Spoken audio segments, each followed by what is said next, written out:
You know what's funny? It's the fact that life has its way of repeating patterns. And I don't know if it is because the universe wants us to get a particular lesson, or it's just a cycle and that's just the way it's meant to be.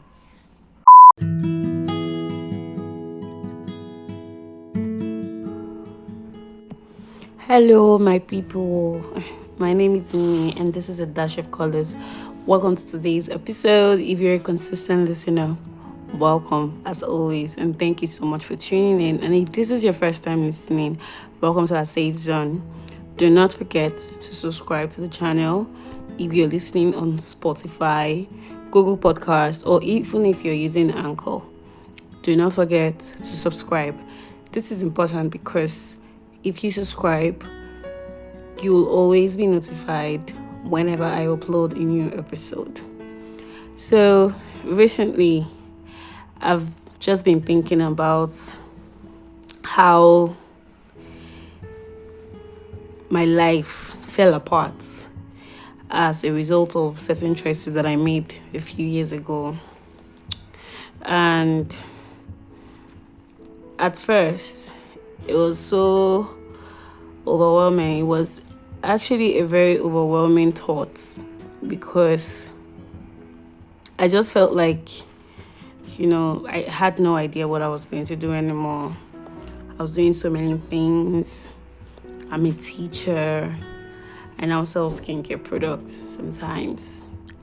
I do podcasts. I do a lot of things.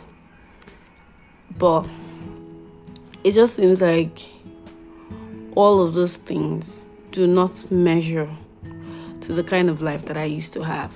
A kind of life where I had so much abundance.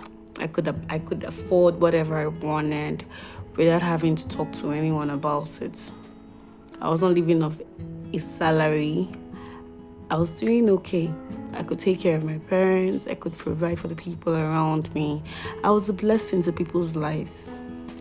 And ever since I lost my money to fraud, it has been a very hard nut for me to swallow because a lot of things had to change. A lifestyle that's consistently wanted to take care of every other person around me. It felt at some point like these people were the ones or are the ones looking after me now. And this is against all the things that I have ever planned for in my life. So while I was thinking about all of this and how it feels like I'm just going in circles and how I can't seem to have that major breakthrough that I had in 2019. My mind reminded me of an incident which I posted on my Twitter page, and that was in 2015. I had been given admission into the University of Nigeria in 2014, and by 2015 I was really excited because my sister had graduated and I had a room to myself finally, because I had to share my bed, or her bed with her rather, because it was her space. I had to share her space with her when she was in final year and I was in first year. So second year was something that I looked forward to because it meant that I would have my own space. I could do anything I wanted to do. And remember, I was in the University of Nigeria in Soka, the hostel. And by 2015, October rather, I got into second year around October, and we had a major break in December. So I had to go home because that's what normal people do now. And before this, I got a room in one of the hostels in my school called Okeke, and I had a very lovely bed space and of course lovely roommates as well. I moved into my room. My mom had bought me food stuff worth thousands of naira because my parents they were going to always buy food stuff and probably give you a few cash. So I always had food stuff. So they had actually bought a lot of it for me.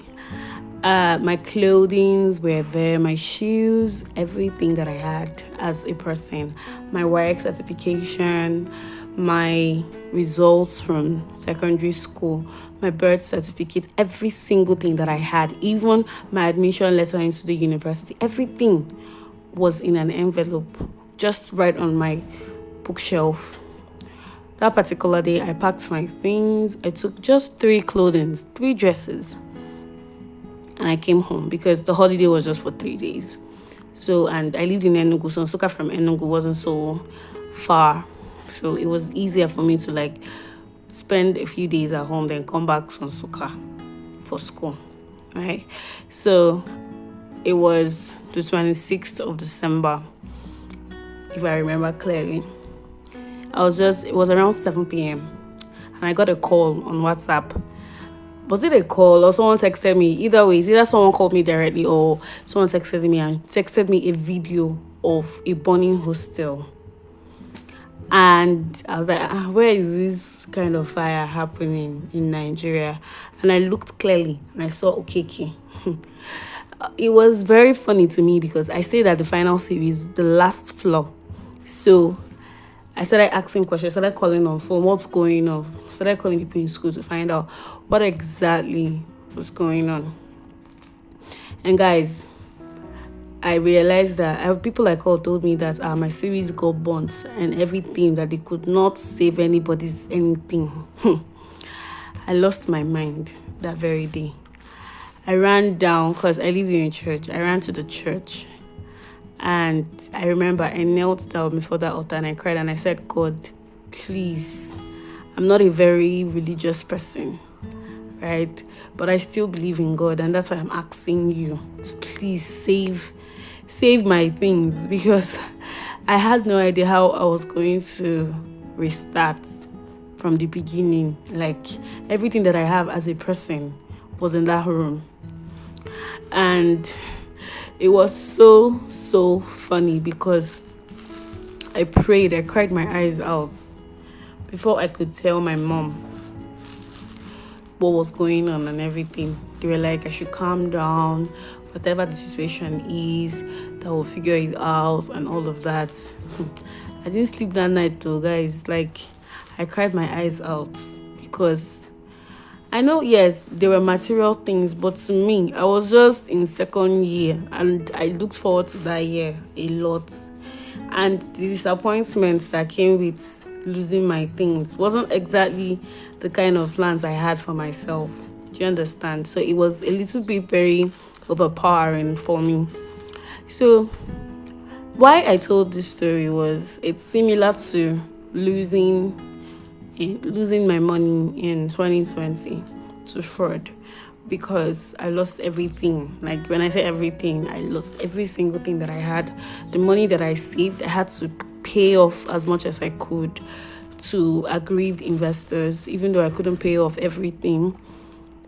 And when I remembered how I survived my trauma and my ordeal with that hostel, and how my parents gradually helped me, started buying me new clothing, bought me new set of food stuff, changed a lot of things for me. Like, it took a while for me to finally, get all those things back. Till date, I don't have a birth certificate and all of those other things still. But, like, it took me a while to finally understand that this thing wasn't so bad anyway. Yes, it ruined my life, but somehow I got new clothing. I got a fresh start, if you could see it like that. So when I was obsessing over the fact that my life is just stuck, I just feel like I'm not making progress. I'm just at a particular place. I get reminded of obstacles and circumstances like that I had overcome in the past. And I am very grateful for the opportunity and the life to witness all of those things. So when the money issue happened, at first, I felt those same emotions I felt that particular night when everything got burnt. I felt hopelessness. I felt like my life had finished. The money-ish, I would randomly stay on my bed, and all I could think of is, what is the painless way to die? I would Google, and Google would send SOS messages to me and ask me to contact my nearest health center because I was very suicidal. I felt like my life was actually at the brink of its collapse. So, but now I think about it, I know, yes, that it still hurts and it still haunts me. I still have a very long way to go if I'm going to ever pick up my life again. Because, guys, I went from earning hundreds of thousands of naira to earning what I can't even speak about because it's hilarious. I don't even know how I survive anymore. But I found a lot of things. I found that I love to teach. I love to help people. I'm very passionate about taking care of people's needs and people around me. I found out that there are so many ways that I could teach a child feeling overwhelmed by anything at all.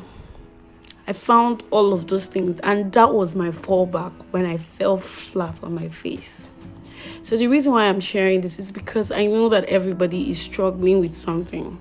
Even if we do not talk about the demons that we have to face every single day, I understand it because I have been at a point in my life where I just wanted to die. I just wanted to disappear. I wanted the ground to open and swallow me. And still, I found the courage to make podcasts, to talk about how I feel. I don't know if this makes any sense, but I know the deepest, the darkest place I used to be. And I am not there anymore. Yes, I am not where I used to be yet. And I'm probably not way past what I want. But I've made a lot of progress.